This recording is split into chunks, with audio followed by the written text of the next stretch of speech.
నమస్తే traders. Today back to bank Nifty. ఎంతైనా bank నిఫ్టీలోకి వచ్చాక తెలిసింది కాన్ఫిడెంట్ అనేది ఎలా ఉంటుంది అనేది.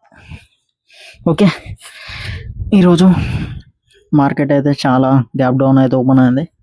బట్ నేను మన సెటప్ కోసం అయితే వెయిట్ చేస్తున్నా.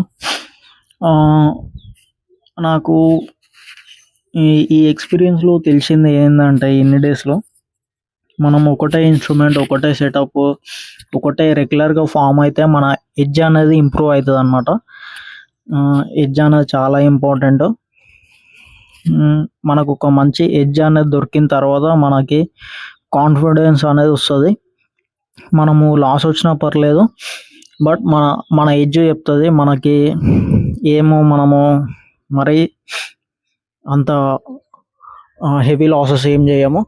మన ఎడ్జ్ ప్రకారమే మనకు లాస్ వచ్చినా ప్రాఫిట్ వచ్చినా మన ఎడ్జ్ ప్రకారం వస్తుందని మనకు తెలుస్తుంది. అందుకే ఎడ్జ్ అనేది చాలా ఇంపార్టెంట్. ఆ ఎడ్జ్ క్రియేట్ చేసుకోవాలంటే ఒకటే ఇన్స్ట్రుమెంట్, ఒకటే సెటప్ అండ్ ఒకటే రిస్క్ రివార్డ్, ఇవన్నీ ఫాలో అవుతూ ఉంటే మన ఎడ్జ్ అనేది ఇంప్రూవ్ అవుతూ వస్తుంటుంది. మనము మధ్యలో ఇన్స్ట్రుమెంట్ చేంజ్ చేసాం, నిఫ్టీకి వెళ్ళాం, అది మనకైతే మిస్టేక్.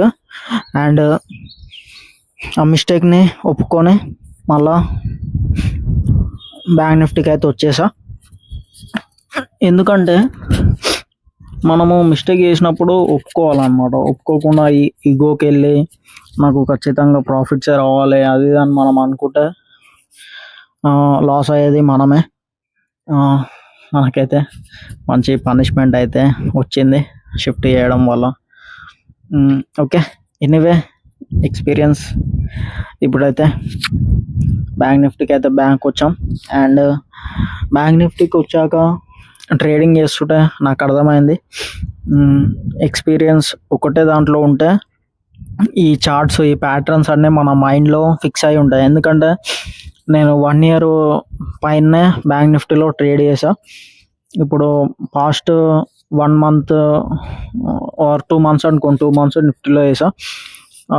1 year చేసిన ఎక్స్పీరియన్స్ బ్యాంక్ నిఫ్టీలో చాలా ఉంది. అంటే ఆ ప్యాటర్న్స్ అన్నీ మనకి ఫిక్స్ అయినాయి అన్నమాట మైండ్లో. బ్యాంక్ నిఫ్టీ ఎలా మూవ్ అవుతుంది ఏంది అని. ఒకవేళ లాస్ వచ్చినానే మనకి బ్యాంక్ నిఫ్టీలో యాక్సెప్ట్ చేసే కెపాసిటీ ఉంది నాకు, బ్యాంక్ నిఫ్టీలో లాస్ వచ్చిన.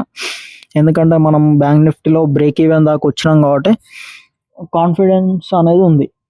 అండ్ ఇలాంటి టైంలో మనము ఎక్స్పెరిమెంట్స్ చేస్తే కొంచెం రిస్క్. బ్రేక్ ఈవెన్కి వచ్చినప్పుడు ఎక్స్పెరిమెంట్ చేయొద్దు.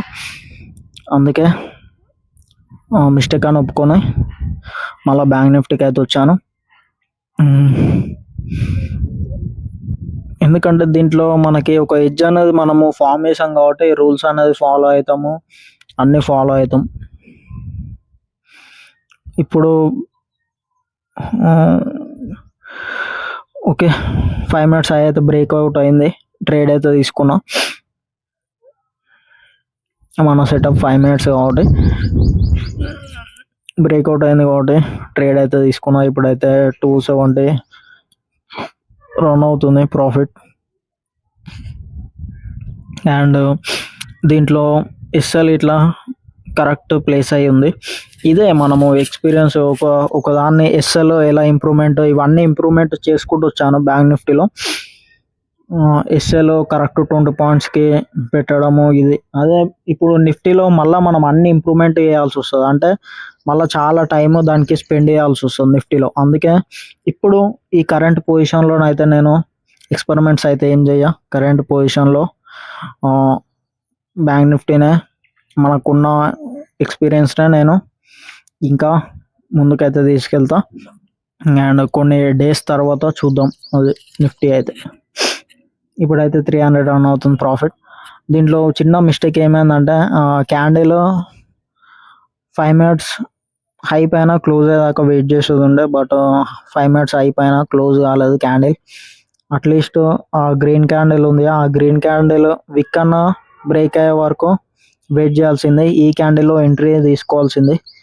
స్పాట్లో ఈ క్యాండిల్ ఇంకా విక్ అనేది బ్రేక్ కాలే. ఆ గ్రీన్ క్యాండిల్ విక్, రెడ్ క్యాండిల్ అయితే ఫామ్ అయింది ఎగ్జాక్ట్ 5 minutes హై దగ్గర. ఇది ఒక చిన్న మిస్టేక్ అయింది ఈరోజు అయితే. ఓకే, చూద్దాం. అంటే కొంచెం ప్రాబబిలిటీ అనేది తగ్గుతుంది అనమాట ఇలా చిన్న మిస్టేక్ అయితే.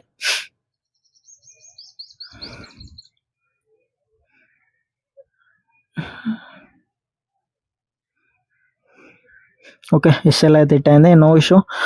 ఈరోజు ఎస్ఎల్ హిట్ అయినా పర్లేదు, బట్ నాకైతే రూల్స్ అయితే ఫాలో అయినా కాబట్టి ఒక చిన్న మిస్టేక్, క్యాండిల్ క్లోజ్ అయ్యేదాకా వెయిట్ చేయలే, అదే మిస్ అయింది. ఓకే ఫ్రెండ్స్, ఈరోజు అప్డేట్ అయితే ఇది. అండ్ ప్రాఫార్మ్స్ ఇట్లా ట్రై చేస్తున్నా, చూద్దాం దాని అప్డేట్ ఇట్లా మీకు ఇస్తాను. Okay friends, thank you, bye.